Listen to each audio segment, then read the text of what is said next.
Subscribe to our YouTube channel and press the bell icon to get the latest updates.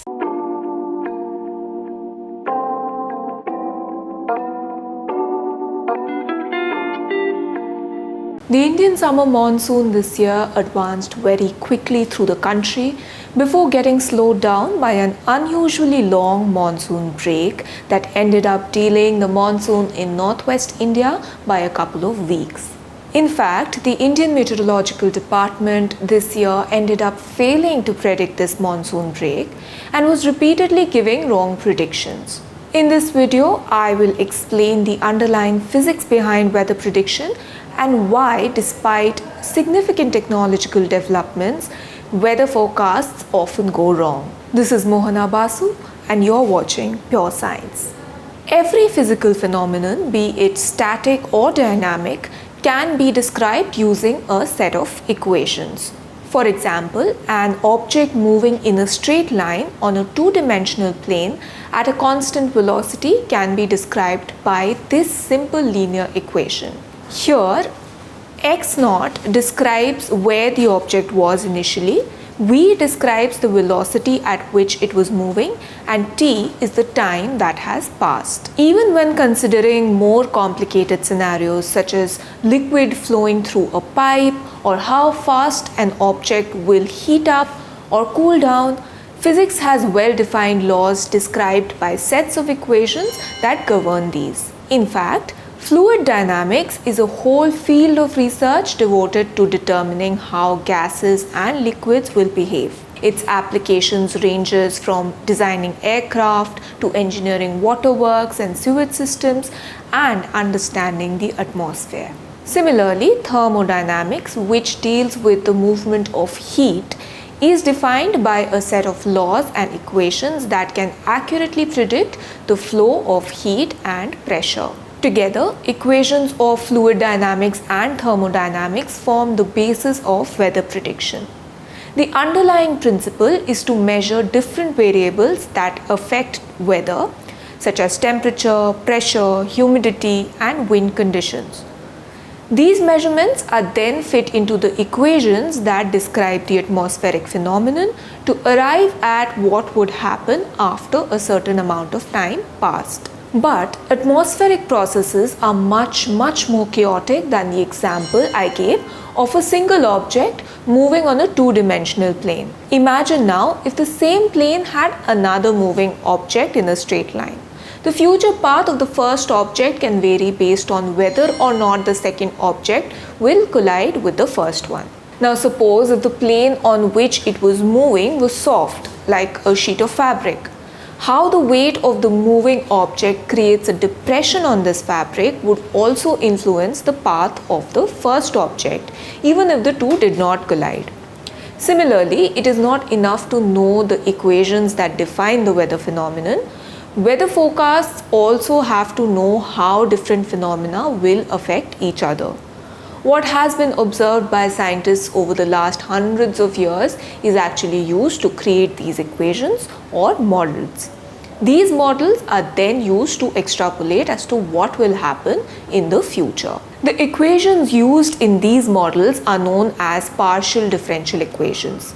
Differential equations are the ones that can be used to describe a physical process that has changing variables. For example, the path a ball a person throws up in an angle will take. Here, the trajectory of the ball will change, as will its speed. So, a linear equation I talked about before will not suffice. Differential equations takes into account the small changes that take place while the object is in motion and accordingly predicts its path. Partial differential equations are used when a physical phenomenon has a lot of unknown variables. These equations cannot always be solved by analytical methods known to us. They usually require a process of hit and error, which means a complicated set of equations will have to be solved repeatedly by using different values. Now, this cannot be done by hand, at least not fast enough to beat the weather phenomenon that we are trying to predict. By the time you solve these equations by hand, the thunderstorm you were trying to predict will have come and gone. That is where supercomputers come in. These can quickly solve these partial differential equations. However, when I say solve, I mean that the computer actually arrives at an approximate solution. The nature of partial differential equations is such that they cannot be solved to arrive at exact values. So the underlying math involved in weather prediction itself is based on approximations. Add to this the fact that there are still several weather phenomena that science does not yet fully understand. Take for example a phenomenon known as the Madden-Julian oscillation, an eastward moving disturbance of clouds, rainfall, winds and pressure that traverses the planet in the tropics and returns to its initial starting point in 30 to 60 days on average. The phenomenon influences the Indian summer monsoon and is partly the reason why the monsoon got delayed this year in northwest India. But by nature, this phenomenon is very difficult to model and predict. Also, the further we move away from the date that the initial conditions were recorded and fed into the computational model, the less accurate these predictions become. That is why at present there are several types of predictions. Nowcasts, which describe the predictions made for just a few hours later, are reasonably accurate.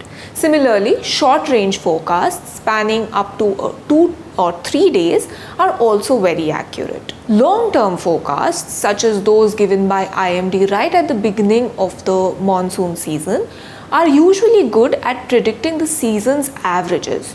So for example, they can predict whether the monsoon will bring more or less rainfall than usual. But they can't always accurately predict the precise dates when the monsoon will arrive in different states. For that, IMD uses historical data to give a rough estimate. It is the mid-range forecast ones that attempt to predict weather between 7 to 15 days in advance that scientists are still working on perfecting. And that is the kind of forecast that IMD was attempting to give this year.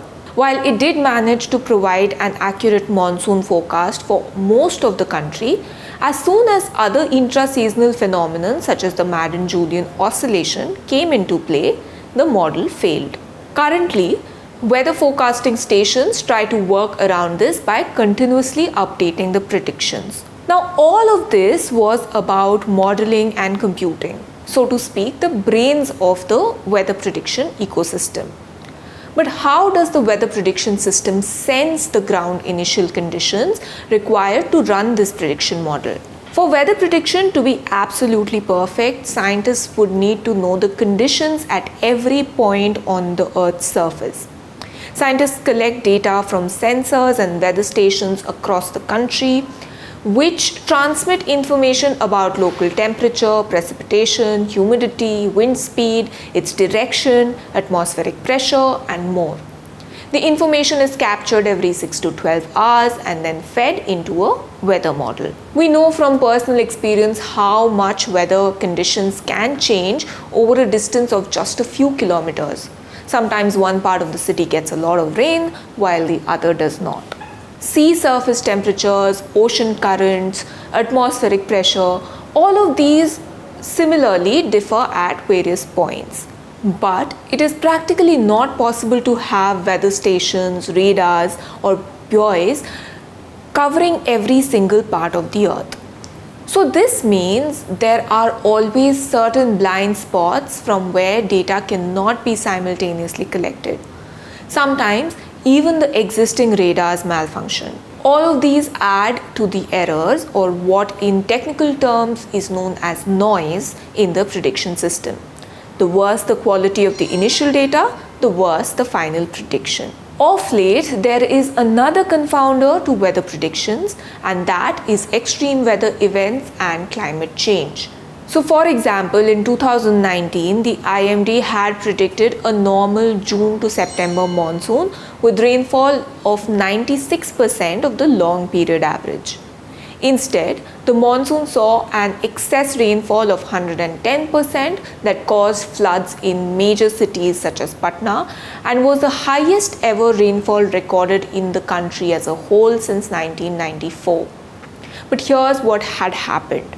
IMD predicted the monsoon trends correctly, even though it could not quantitatively predict how much excess rainfall the country would get in the months of August and September that year. The predictions had been that the month of June will experience deficient rainfall, and then rainfall would gradually increase with the second half of the year having better conditions. June that year did have deficient rainfall. July had normal rainfall, but August had excess and September had large excess rainfall. The quantitative prediction of how much excess rainfall the country would see in the months of August and September was not taken into account. With climate change, a lot of what we predict using past data may no longer hold true, and we don't fully know how climate change will affect our weather. To have better prediction systems, we would need better data collection systems. That is, more number of weather stations and radars, which are also equipped with more precise measurement systems. Then we would need a better understanding of all the micro and macro weather phenomenon on our planet. And finally, we need to continuously upgrade supercomputers to reduce the margin of error in computations. Even after all this, we cannot really change the math involved, which, as I explained, is based on approximations and therefore will always involve some margin of error. This is Mohana Basu, special correspondent at The Print. If you like our videos, please consider paying for a subscription to The Print. You can do so through the link in the description box below.